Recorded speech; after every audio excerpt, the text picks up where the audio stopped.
श्री शिवाय नमस्तुभ्यम। दोस्तों, जैसा कि आप सब जानते हो, कल है बुधवार का दिन और बुधवार के दिन पड़ रही है दशमी तिथि, जो कि बहुत ही खास और विशेष होती है।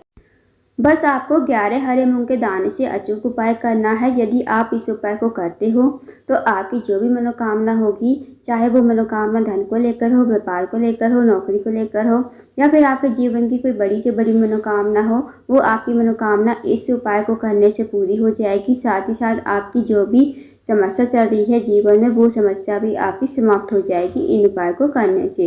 पूज्य गुरु जी की कथा को सुनकर उपाय को अच्छे से समझाने का प्रयास करेंगे। तो आइए दोस्तों, जानते हैं उपाय कैसे करना है। यदि आपके जीवन की कोई विशेष मनोकामना है जो काफ़ी दिनों से पूर्ण नहीं हो रही है, अब आपकी मनोकामना चाहे धन को लेकर हो सकती है, व्यापार को लेकर, नौकरी को लेकर, या फिर आपके जीवन में कोई समस्या चल रही है, तो इस उपाय को अवश्य कीजिए। इस उपाय को करने के लिए सबसे पहले आपको लेने हैं 11 हरे मूंग के दाने। अब जो दोस्तों आपको 11 हरे मूंग के दाने लोगे वो खंडित नहीं होने चाहिए, इस बात का ध्यान रखना। साथ ही आपको लेनी है एक बेलपत्र। अब बेलपत्र भी कहीं से कटी फटी नहीं होनी चाहिए। साथ ही आपको लेना है एक लोटा जल तांबे की पात्र में। अब आपको इस उपाय को सुबह से लेकर शाम तक कभी भी कर सकते हो। अब आप चले जाइए शिव जी के मंदिर में। शिव जी के मंदिर में जाकर सबसे पहले आपको एक लोटा जल श्री शिवाय नमस्तुभ्यम कहते हुए शिवलिंग के ऊपर धीरे धीरे समर्पित कर देना है। अब जो दोस्तों आपके पास 11 हरे मूंग के दाने हैं, वो आप अपने हाथ में लोगे और भगवान से प्रार्थना करोगे। जो भी आपकी विशेष मनोकामना है, अपनी मनोकामना कहोगे और अपनी समस्या जरूर कहोगे। जो भी आपके जीवन में समस्या चल रही है, बड़ी से बड़ी समस्या चल रही है, अपनी समस्या कहोगे। और इन 11 हरे मूंग के दाने को आपको माता असुरसुंदी के स्थान पर समर्पित करने हैं। अब दोस्तों, माता असुरसुंदी का जो स्थान होता है वो जलाधारी के बीचों बीच में होता है। नाग देवता की तरह बनी हुई होती है, मोटी सी लाइन होती है, वही माता असुरसुंदी का स्थान होता है। तो वहाँ पर आपको 11 हरे मूंग के दाने श्री शिवाय नमस्तुभ्यम कहते हुए समर्पित कर देने हैं। अब जो दोस्तों आपके पास एक बेलपत्र है, वो भी आपको माता असुरसुंदी के स्थान पर ही समर्पित कर देना है श्री शिवाय नमस्तुभ्यम कहते हुए। फिर आपको 2 मिनट मंदिर में बैठना है, श्री शिवाय नमस्तुभ्यम का जाप करना है। उसके बाद आपको दोबारा अपनी मनोकामना कहनी है, माता असुरसुंदी से और महादेव से प्रार्थना करनी है। जो भी आपकी मनोकामना है, समस्या कहिए, मनोकामना कहिए, और इस उपाय को करके आपको अपने घर पर आ जाना है। दोस्तों, बहुत ही अचूक एवं विशेष उपाय है, बुधवार के दिन करने वाला, तो इस विशेष उपाय को अवश्य कीजिएगा। अब जानते हैं दोस्तों अगले उपाय के बारे में। अगला जो उपाय है दोस्तों, यदि आपका कोई कार्य है, बहुत दिनों से अटका हुआ है, कार्य आपका पूर्ण नहीं होता है, आप कहीं नौकरी के लिए जाते हो, नौकरी में आपको सफलता नहीं मिल पाती है, या फिर आपके जीवन में आपको सफलता ही नहीं मिल पा रही है, तो इस उपाय को करके देखिए बुधवार के दिन। इस उपाय को करने के लिए सबसे पहले आपको लेनी है 2 लौंग फूल वाली। साथ ही आपको लेना है 1 चम्मच शहद और 1 लोटा जल तांबे के पात्र में। अब इस उपाय को आप सुबह से लेकर शाम तक कभी भी कर सकते हो। अब आप चले जाइए शिव जी के मंदिर में। शिव जी के मंदिर में जाकर सबसे पहले आपको 1 लोटा जल श्री शिवाय नमस्तुभ्यम कहते हुए समर्पित कर देना। अब जो आपके पास शहद है उसे आप कटोरी में डाल लीजिए। फिर उसके बाद जो 2 लौंग है, 2 लौंग को आपको उस शहद वाली कटोरी में ही डाल देना है श्री शिवाय नमस्तुभ्यम कहते हुए। अब आपको इस कटोरी को हाथ में लेना है, भगवान से प्रार्थना करनी है। जो भी आपका कार्य अटका हुआ है, जो भी आपके जीवन में समस्या चल रही है, अपनी समस्या कहिए और अपने काम को पूर्ण करवाने के लिए महादेव से प्रार्थना कीजिए। उसके बाद जो आपके पास ये कटोरी है, कटोरी में जो 2 लौंग है और शहद है, ये आपको शिवलिंग के ऊपर श्री शिवाय नमस्तुभ्यम कहते हुए समर्पित कर देना है। उसके बाद 2 मिनट मंदिर में बैठकर श्री शिवाय नमस्तुभ्यम का जाप कीजिए। फिर आपको भगवान को प्रणाम करके विनती करके आपको अपने घर पर आ जाना है। तो दोस्तों, इस उपाय को भी अवश्य कीजिएगा बुधवार के दिन। अब जानते हैं अगले उपाय के बारे में।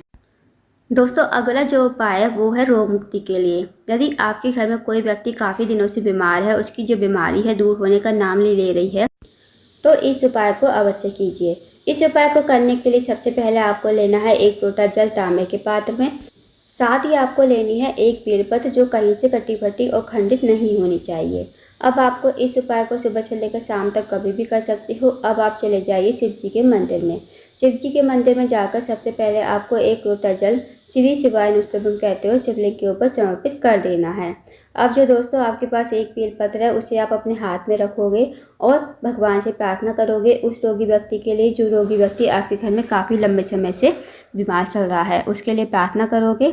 फिर आप उस रोगी व्यक्ति का नाम और गोत्र बोलते हुए इसे शिवलिंग के ऊपर कुंदकेश्वर महादेव का नाम लेते हुए समर्पित कर देना है।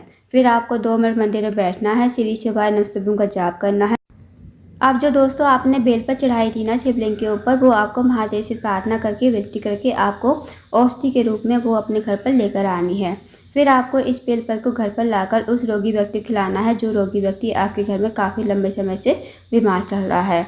उस रोगी व्यक्ति को आपको कुंदकेश्वर महादेव का नाम लेते हुए आपको इस बेलपत्र को चबा चबा कर खाने को कहना है। यकीन मानिए दोस्तों, यदि आप इस उपाय को कर लेते हो बुधवार के दिन, तो जो भी व्यक्ति आपके घर में काफ़ी लंबे समय से बीमार पड़ा है उसकी बीमारी धीरे धीरे दूर हो जाएगी। तो इस विशेष उपाय को अवश्य कीजिएगा।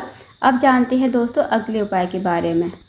दोस्तों अगला जो उपाय है वो है, अगर आपके जीवन में धन की कमी है, पैसों की तंगी है या फिर आर्थिक तंगी से बहुत ज़्यादा परेशान हो, आपके घर पैसा तो आता है पर पता नहीं चलता है कहाँ चला जाता है, या फिर आप एक पैसा कमाते हो 1.25 पैसा आपका बीमारी में खर्च हो रहा है, तो इस उपाय को अवश्य कीजिए। इस उपाय को करने के लिए सबसे पहले आपको लेनी है 11 चने की दाल और साथ ही आपको लेना है छोटा सा गुड़ का टुकड़ा और 1 लोटा जल तांबे के पात्र में।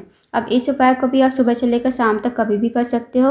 अब आप चले जाइए शिव जी के मंदिर में। शिव जी के मंदिर में जाकर सबसे पहले जो आपके पास चने की दाल है ना, वो आप थोड़ी सी गीली कर लीजिए।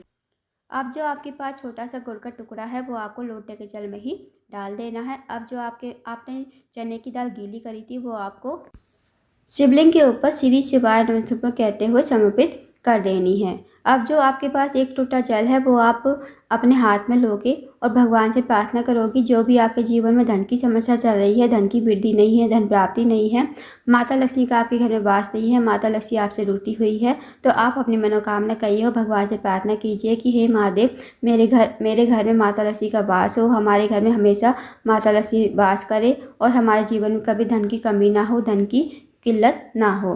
तो आप ऐसी मनोकामना करते हुए इस जल को श्री शिवाय नमस्तुभ्यं कहते हुए धीरे धीरे आपको शिवलिंग के ऊपर समर्पित कर देना है।